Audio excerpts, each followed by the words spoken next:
Welcome to the Deep Dive. Today we're getting into something that, well, it really shapes our working lives, doesn't it? Whether we clock it every day or not. We're talking about workplace well-being. And we've gathered some pretty interesting research and definitions to really unpack it. Yeah, our goal today is to go a bit deeper than just, the usual buzzwords. We want to explore how health and well-being are tangled together, figure out why it's not just a nice to have perk, but actually pretty crucial strategically for companies, and hopefully give you some solid insights into what actually makes a difference. We'll be looking at definitions, some hard numbers, and real-world examples. Sounds like a plan. We've got research reports, some clear definitions, the kind of stuff that helps us get the what and the why behind it all. Okay, so let's dive in. What do we actually mean when we talk about well-being? Because when we hear that word well-being, what jumps out first? Is it just about, like, physical health? Or is it bigger than that? Our sources seem to suggest it's, well, broader. They give us a really good starting point. Well, what's really interesting is how the World Health Organization, the WHO, defines it. They talk about two sides to it, subjective and objective. Now, subjective, that's kind of what you'd expect, right? It's your own feelings, how you see your life, your personal satisfaction.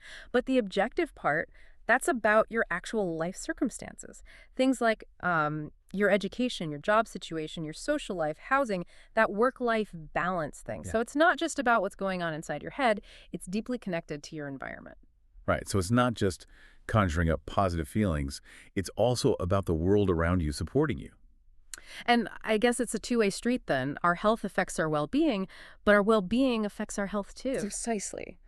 Think about someone who starts eating really well. They'll likely have more energy, right? Maybe they exercise more. That reduces health risks, makes them feel physically better.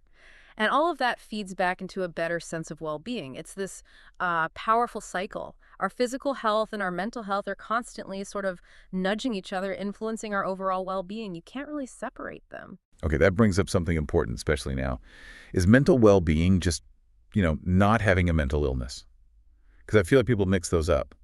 Yeah, that's a really critical point our sources make. It turns out mental illness and well-being are actually, well, they're on different tracks at different dimensions. You could actually have a diagnosed mental disorder but still experience quite high levels of well-being if other things are going well. And the flip side is true too. You might feel your well-being is low but not have any diagnosable condition. Now, obviously, mental health is strongly linked to well-being. Things like depression or anxiety usually mean lower well-being. But they're not just simple opposites. That's a really useful distinction.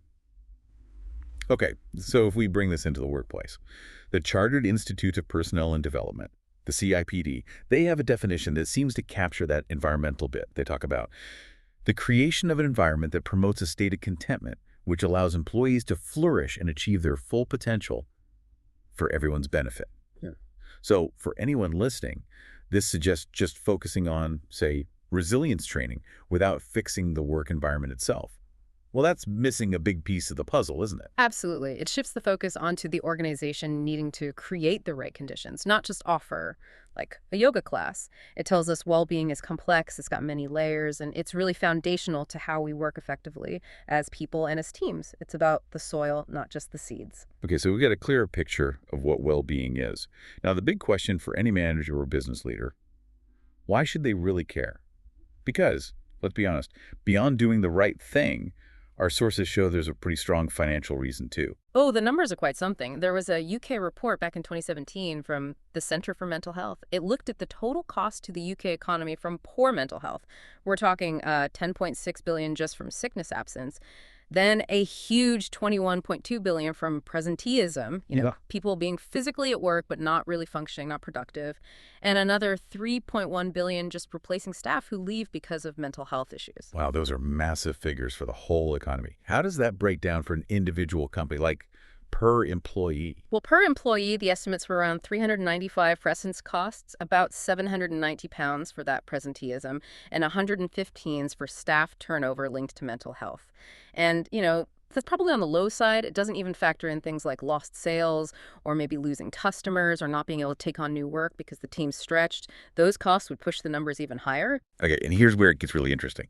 Another study, the 2017 REBA Employee Wellbeing Research, found the average company spend on well-being was only somewhere between £51.75 per person per year. So when you put that tiny spend next to those huge costs of not investing, I mean, the gap is enormous. It really makes you wonder, doesn't it? It suggests maybe a massive missed opportunity for ROI. It really does highlight a potential disconnect, and it's not just about avoiding costs.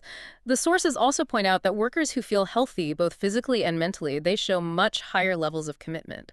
And these committed employees, they tend to value the organization more, and they're more likely to give that discretionary effort, going the extra mile when it's needed. Right. So it's not just damage control. It's actively building something better, a more engaged, productive, maybe even more loyal team. So for you listening, a takeaway is understanding that well-being isn't fluffy stuff. It has a real, tangible impact on the bottom line. So, okay, the business case seems pretty solid. How do organizations actually do it? How do they build this culture of well-being?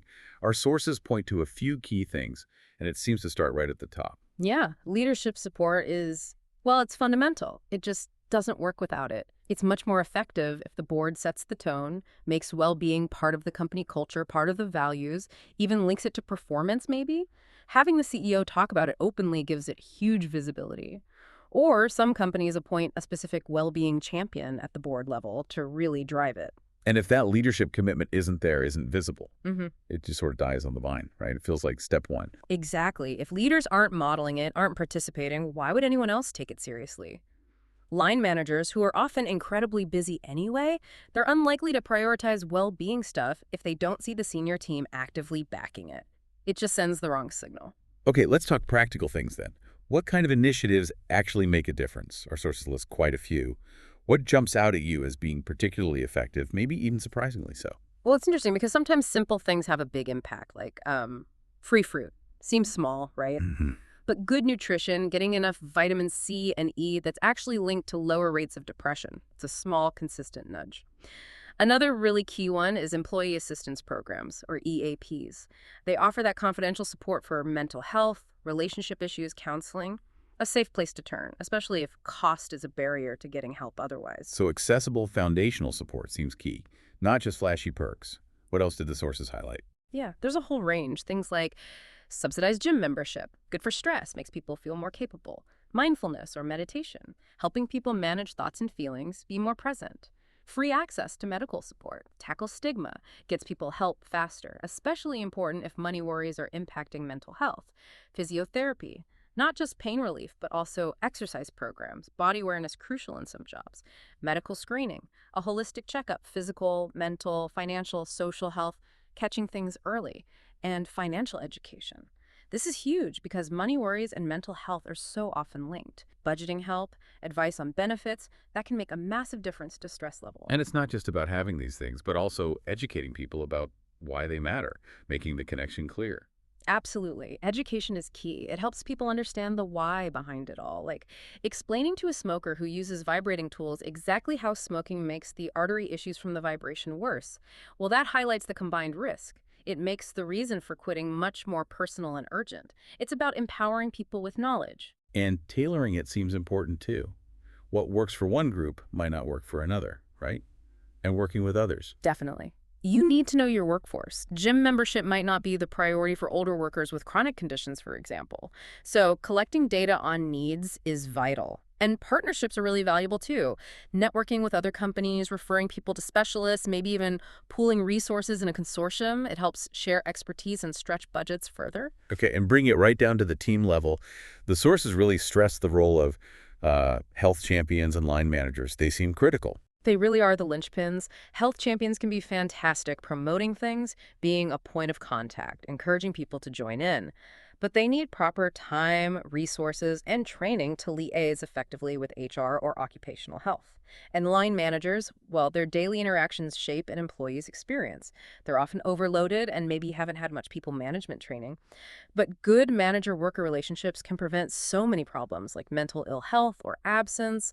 And if managers are trained, they can spot issues early and intervene effectively, stopping things from getting worse. So it really sounds like a whole system approach is needed. Leadership buy-in, yes, but also tailored support and empowering people at every level, especially those managers and champions on the ground. Right, let's zoom out again for a moment. Our sources connect well-being and health directly to something absolutely vital in any workplace, the safety culture. These things aren't separate issues at all. No, they're completely linked. Remember that WHO definition of health? Complete physical, mental, and social well-being. That's exactly what health and safety professionals should be aiming for. Think about someone operating machinery or working at height. Good physical and mental health is essential for them to do that job safely. If someone's struggling with ill health, maybe long term, it can knock their confidence, make them feel isolated. And crucially, it can lead to more mistakes, maybe taking more risks, or not reporting a health issue that could affect their ability to work safely, which inevitably leads to more accidents. So safety isn't just about hard hats and guards on machines. It's also about managing things like excessive workload or chronic stress, which are mental health hazards that impact safety too. Precisely, and that's where occupational health services come in, whether they're in-house or external. They provide that confidential support for workers and managers on both physical and mental health stuff. They're not just a cost, they're an investment in a safer, more productive workforce because healthier people are generally more alert and make fewer errors. Okay, we've covered the what, why, and how, but here's the kicker our sources revealed. For all these potential benefits and strategies, how many organizations actually know if they're working? The data on measurement is, well, it's surprising. Yeah, this really stood out. That same 2017 RBA report found that only about 28.8% of UK companies surveyed were actually measuring the impact of their well-being initiatives, which means the vast majority, over 71%, are putting resources into this stuff without really demonstrating the return on investment or even knowing if it's making a real difference. Wow, over 70% aren't measuring. That seems like a massive blind spot, especially given the costs we talked about earlier.